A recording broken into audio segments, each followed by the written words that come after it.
Fathers need to be a part of the children's life. Are the children bad? No, the children aren't bad. It just seems that the children don't have direction or proper leadership or proper role models so they can lead themselves. The people that they're following or that they're considering their role models are not giving them the proper direction. What was the education like in the past, and what was it like for our parents, our grandparents, and even older youth that are not in our category? In the 30s and 40s, schools were not segregated. Blacks, white, Jews, Italian, Irish all went to school together. 40s and 50s began segregation. Whites went to one school, blacks went to another school. 60s, after the 60s, 70s, 80s, on to now, schools are desegregated, but the education is a lot less than what it was when our grandparents, and even to a point where some part, or our parents were coming to school. So the education process has gotten less and less as time went on. Funny thing was one thing about that was different to Philly and Baltimore. Back then, Philly wasn't as gang-based as Baltimore was back then.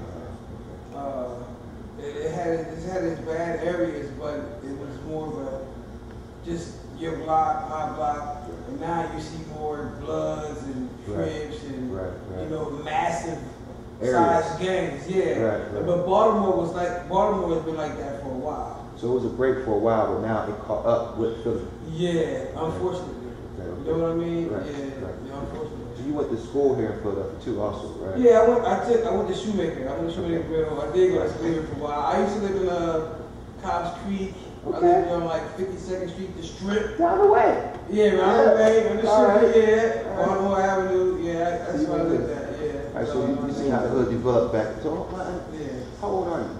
I'm 36. Actually, you seen the hood develop like that. So you're like a 70s child.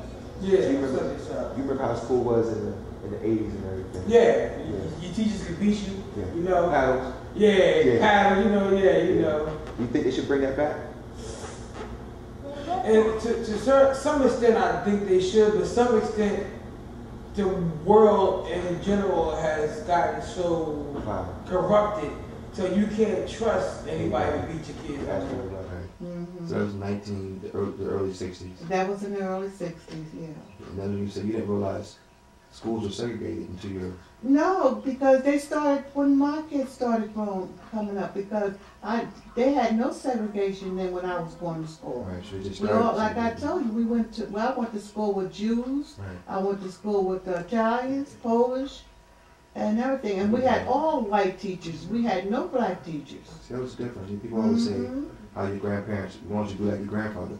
It's hard when you're in a system where your grandparents are taught equally and they teach you unequally. So it's hard to get to the comparison of being like your grandparents. I believe you a lot. When you went to school, were they always segregated, or did y'all have whites and blacks going to school? Always black, all black. All black? All black. So you went when the schools were all segregated by then? Yeah, okay. All black, with no mix in there. What teachers, white or black? They would mix. Teachers were mixed, both mixed back then. Yeah, basic blacks teachers though. Run through there. Wow. So for us to get back and forth to school, they did have buses. Okay. And normally, the kids that go to school drove the buses because you got your license at like age 15. Oh, the kids was driving the buses? Yeah.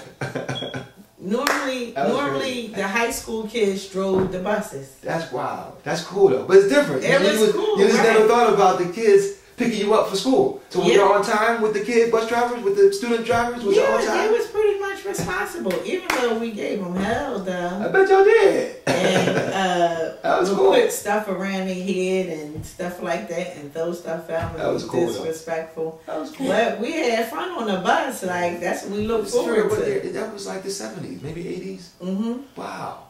Okay, South Carolina. Okay, so what else going on down there? So, school was nice. Like where we stayed, we stayed in like these apartments based on your income. Right. But to move down there, coming from here, it didn't look like nothing like that. It looked like condos, like townhomes. Townhomes. That's what she stayed and things like that. You know. Nice grass. And my grandmother, they would cut the grass. Right. She wasn't allowed to walk on the grass. Right. You know, and things like that. What's the worst? I went to school in Delaware County, and I came to the school today like that. I seen the difference between public school and suburban public school. You know what I'm saying? major difference with education. Like the things I was learning, like the 4th and 5th grade.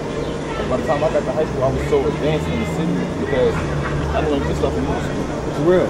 So basically, high school in the city is like middle school in the suburbs. Yeah. I'm not gonna go say that deep, like not 12th grade level is an 8th grade level, but a 9th grade level may be equivalent to a 7th grade level. You know, the 10th grade level may be equivalent to. Why do you think that is? Money. Money. Right. We in poverty. I'm not saying how poverty is, you know, there too. but we in poverty. Taxes pay for the school system. Or on the political tip, like I don't get deep into that, but the funding's not right in the city like our city. Back and forth all the night. So what's a big difference between Florida